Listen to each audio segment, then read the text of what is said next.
হয়তো ভূত, প্রেত, আত্মার ওপর বিশ্বাস করেন না, তাই বলে কি সত্যি এগুলো নেই? আপনি কি কখনো একা হেঁটে যাওয়ার সময় এরকম বুঝেছেন যে আপনার পিছনে কেউ হেঁটে আসছে, কিন্তু পিছনে তাকিয়ে দেখছেন কেউ নেই? আবার কি কখনো লক্ষ্য করেছেন রাতের বেলা হেঁটে যাওয়ার সময় সামনে দিয়ে একটি কালো বিড়াল যাচ্ছে, তখন আপনি তাকে হুশ করে তাড়াতে চাইলেও সে যাচ্ছে না, বরং বড় বড় চোখ করে আপনার দিকে তাকিয়ে আছে? কখনো কি স্বপ্নের মধ্যে চিৎকার করেছেন কোনো প্রেতের বা ভূতের হাত থেকে বা দানবের হাত থেকে বাঁচার জন্য, কিন্তু আপনার চিৎকার কোনো শোনা যাচ্ছে না, আপনার গলা দিয়ে শব্দ বের হচ্ছে না? তো এমনই কিছু অবাস্তব কিন্তু সত্য ঘটনা যা আমরা বিশ্বাস করি না, আমি তুলে ধরবো আপনাদের সামনে। Welcome to switch off show, সাথে আছি আমি হৃদয় হোসেন রাব্বি। তখন আমি আমার মা বাবা এবং 3 ভাই বোনের সঙ্গে একটি ভাড়া বাড়িতে থাকতাম। অনেক বড় বাড়ি ছিল সেটি, সামনে ছিল বাগান। খুবই সুখের সংসার ছিল আমাদের। অনিবার্যের কারণেই ঠিকানা ও স্থান উল্লেখ করছি না। সেই বাড়িটিতে সারাদিন আনন্দে কাটত সবার, কিন্তু কারো যেন এই সুখ সহ্য হলো না। অচিরেই আমাদের বাড়িতে অদ্ভুত কাণ্ড হতে লাগলো। বাড়ির প্রত্যেক সদস্যই কোনো না কোনো ভাবে ভয়ঙ্কর অভিজ্ঞতার মুখোমুখি হচ্ছিল। আমরা খুঁজে বেড়াচ্ছিলাম কেন আমাদের সঙ্গে এমন হচ্ছে। এটা কি কোনো অতৃপ্ত আত্মার কাজ? ঘটনাগুলো খুবই বিচ্ছিন্নভাবে ঘটছিল। যেমন মা হয়তো উনুনে তরকারি দিয়ে ড্রয়িং রুমে এসেছেন, হঠাৎ বিকট শব্দ। মা গিয়ে দেখেন গরম তরকারির কড়াই কেউ ছুঁড়ে ফেলে দিয়েছে, অথচ ভাই বোনেরা সবাই উঠোনে খেলছিল।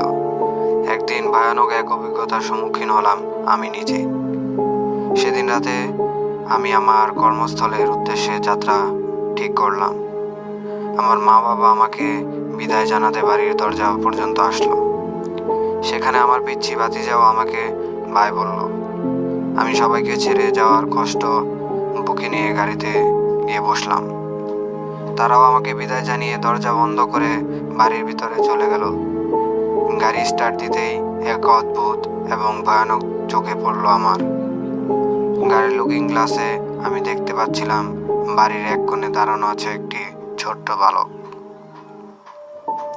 বাড়ির সামনে লাগানো বাল্বের আলোতে আমি দেখতে পাচ্ছিলাম বালকটির আলুথালু চুল, চোখ দুটো অন্ধকার হয়ে আছে, মুখটা অনেকটাই আমার ভাতিজার মতো লাগছিল।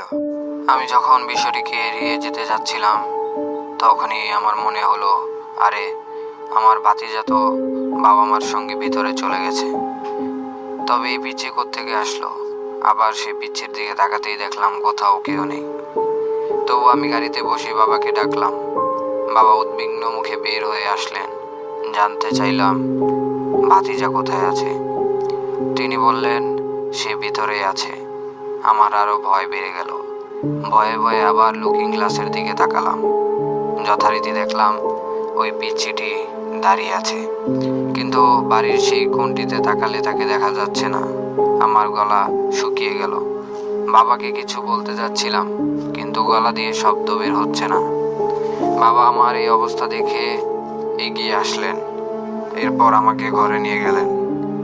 এই পিচ্চিটিকে আমাদের বাড়ির প্রায় সব সদস্যই দেখেছে, তবে আমাদের বাড়ির বাচ্চারা অন্য বাচ্চাদের সঙ্গে খেলা করতো তখন।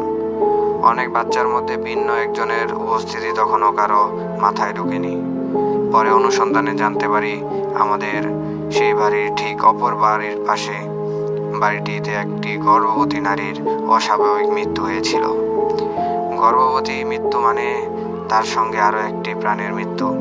সেই অতৃপ্ত ভ্রূণী হয়তো দিনে রাতে তাদের বাড়ির আশেপাশে ঘুরে বেড়ায়, বাচ্চাদের সাথে খেলে, আনন্দ করে।